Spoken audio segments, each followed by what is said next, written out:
Hello, this is H.C. Bailey. Wait, no, sorry, this isn't H.C. Bailey. I'm going to give him an unsolicited plug, though.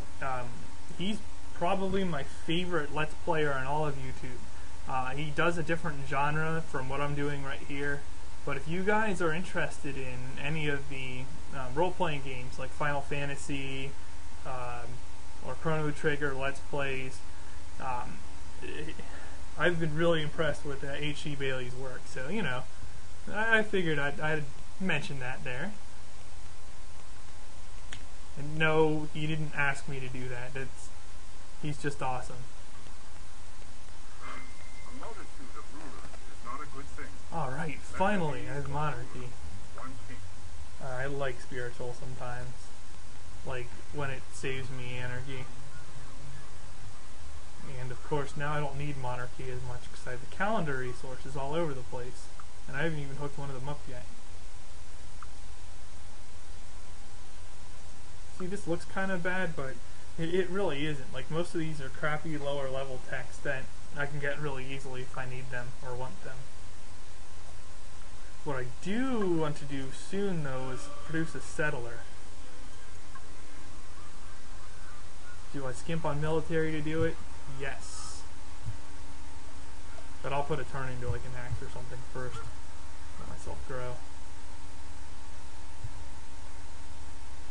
Oh, now that I have monarchy, I can also improve the wine tile.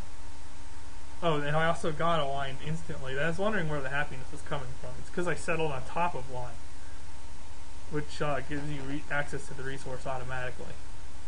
You settle on top of it. The city can grow somewhat too now, right? Yes. And I will let it do so. I probably should have done that sooner. That's why I usually leave the governor on. When I don't, I forget, and then I work suboptimal tiles.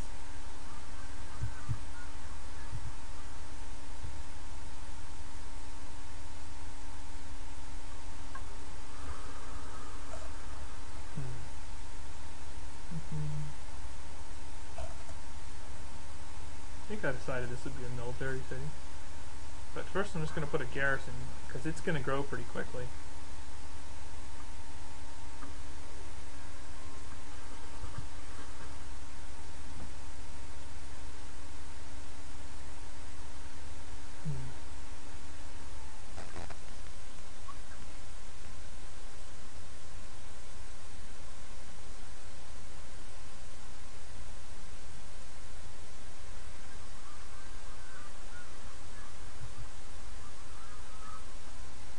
Okay.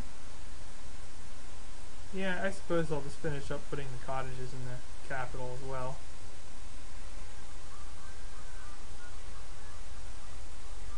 See, that's looking really good. You'll notice that even once my research drops down here to a stable amount. Yeah, see? That's not too bad at this point. And it's going to get better quickly. I do need to hurry up and settle my cities, though, so that I can develop them.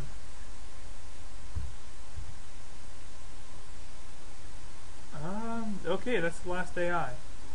I apologize, I have not been mentioning any of the facts about the AIs that I've been meeting up till now. Basically, everybody except Pericles and Hatshepsut and Washington. Those three do not declare war at please. Washington is worth special note in that he's the most likely leader in the game to declare war on you if you refuse a demand. So, take his demands seriously, but other than that, he doesn't declare it please, so if you don't piss him off, you'll be fine. Of these leaders, there isn't really anybody who stands out as particularly aggressive. Bismarck probably builds the most units of them, but this is actually a reasonably favorable draw in terms of AI. There isn't anyone in here that I really hate to see, like Shaka, for example. When you see Shaka, it's just bad news.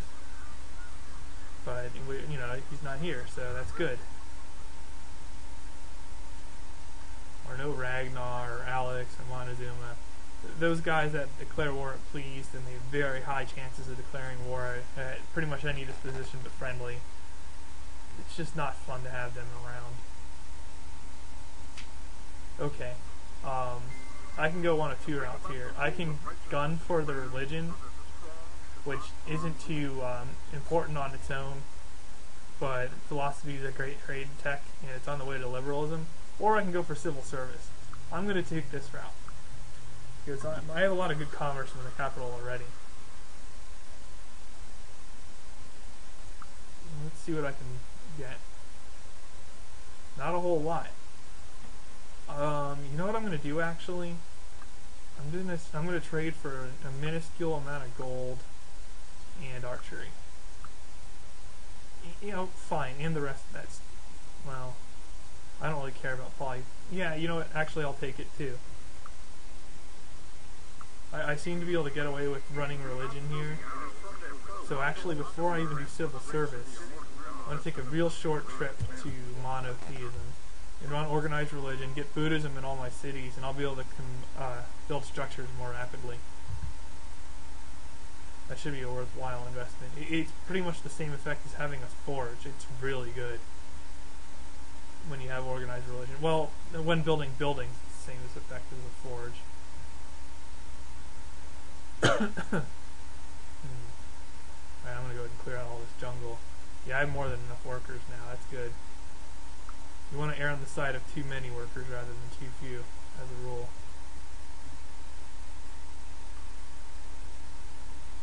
Horseback riding. I don't need it yet. I am the Lord thy God. Yeah. Thou shalt have no other gods before me.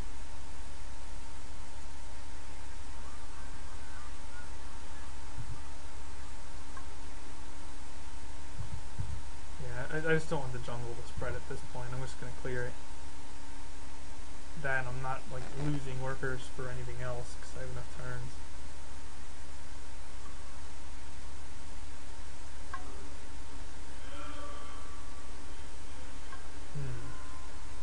Anytime the Apostolic Palace is built in a sort of rare religion, you have a kind of interesting opportunity.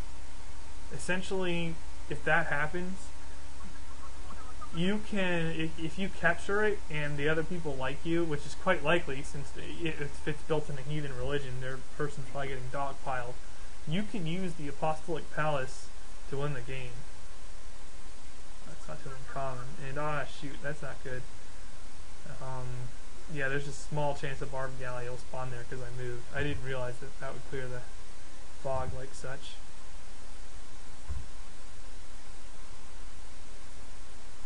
I need, after that settler's produced, I need 2 more. I'll produce one here. I don't know about the next one though. Possibly here, because this will grow a little bit before the spearman completes. I'm also going to chop this just because I'm settling on it anyway. Alright, once you've improved your grassland, you move to the riverside plains in terms of working cottages. Yes, there's actually a way to correctly work cottages. Actually, there's a guide on the forums, Civilization Fanatic forums, by Dave MCW, who I mentioned earlier in this particular Let's Play. He's kind of known as the cottage player. He actually wrote a guide on the cottages, but he obviously doesn't use them exclusively. He's one of the better players in the game. However, the advice for working cottages is really good advice. Like if you follow it, your tech rate will be pretty solid.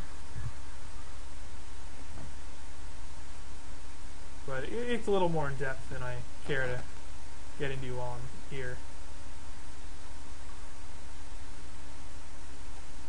No.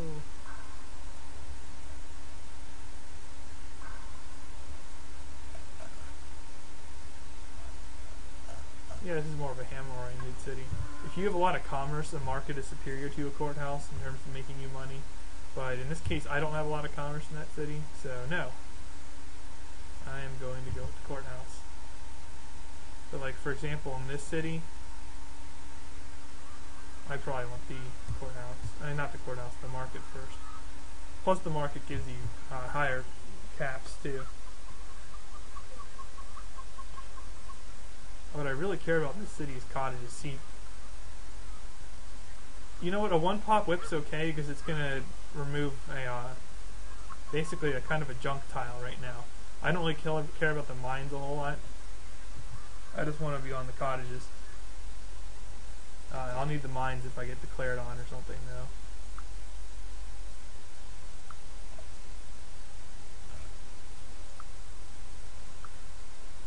Yeah, hiding behind Willem is kind of fun. If he gets declared on though, I'll probably turn code him.